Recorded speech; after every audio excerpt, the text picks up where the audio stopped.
पुण्याचा राजकारणातला दबदबा वाढलाय। राजकारणात पुणे कायम पॉवरफुल राहिलंय। आता पुण्याची राजकीय ताकद आणखी वाढली आहे। एवढी राजकीय ताकद असलेला पुणे हा कदाचित देशातला एकमेव जिल्हा असावा। मात्र आता पुण्याला सांभाळण्याची तेवढीच जबाबदारी पुण्याच्या कारभाऱ्यांवर आहे। 7 खासदार, 25 आमदार, पुणे जिल्हा वजनदार। भारतीय जनता पक्षानं विधान परिषदेसाठी पुणे जिल्ह्यातील अमित गोरखे आणि योगेश टिळेकर अशा दोघांना उमेदवारी जाहीर केल्यामुळे जिल्ह्याची आमदार संख्या आता 25 झाली। त्याचबरोबर जिल्ह्यात 7 खासदारही आहेत। केंद्रीय राज्यमंत्रीपद, राज्याचं उपमुख्यमंत्रीपद आणि विधान परिषदेचे उपसभापती पद अशी 3 महत्त्वाची पदही जिल्ह्यात आहेत। पुण्याची राजकीय ताकद आजची नाहीये।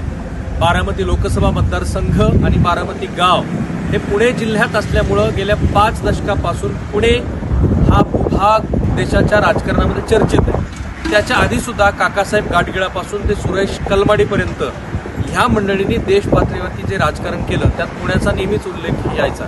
त्याच्या आधी ग.प. प्रधान, भाई वैद्य ही मोठी नावं। स्वातंत्र्यपूर्व कालखंडामध्ये सुद्धा बाळ गंगाधर टिळक हे या देशातले पहिले राष्ट्रीय नेते म्हणून उदयास आले, तेही पुण्यातून।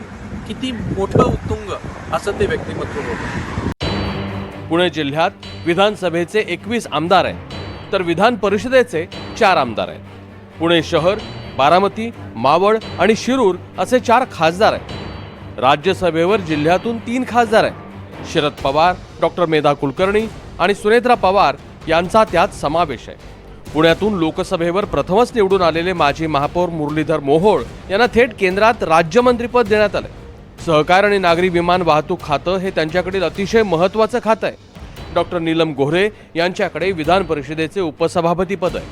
आता इतकेच सगळे दिग्गज पुण्यात असतानाही पुण्याची बदनामी काही थांबत नाहीये।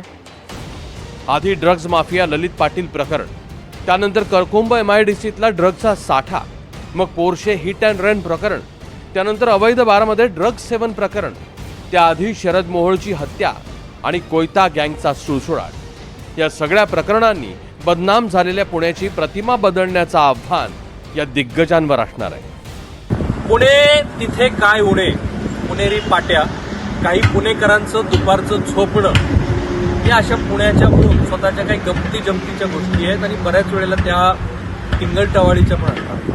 पण तरी सुद्धा पुणे शहराने स्वतःची संस्कृती जोपासली। पण अलीकडे पुणे हे गुंठेवारी, त्यातून निर्माण झालेले गावगुंड टाईपचे नेते, पब संस्कृती, हॉटेलमध्ये मिळत असलेले मादक पदार्थ यामुळं बदनाम होत चाललेलं आहे। पण हा पुणे जिल्ह्याचा एक छोटासा भाग आहे। अजूनही पुणे अनेक अर्थांनी पॉवरफुल आहे आणि अशा पॉवरफुल असल्यामुळं नुकतेच केंद्रीय राज्यमंत्री झालेल्या एका नेत्यानं पुण्याला गेल्या 8 दिवसामध्ये महत्त्वाची गिफ्ट दिली आहे। पुणे विमानतळाचा विस्तार होतोय, सहकार विभाग सुद्धा त्यांच्याकडेच आहे आणि तिथेही काही बदल अपेक्षित आहे। NDTV मराठीसाठी मी राहुल कुलकर्णी, पुणे।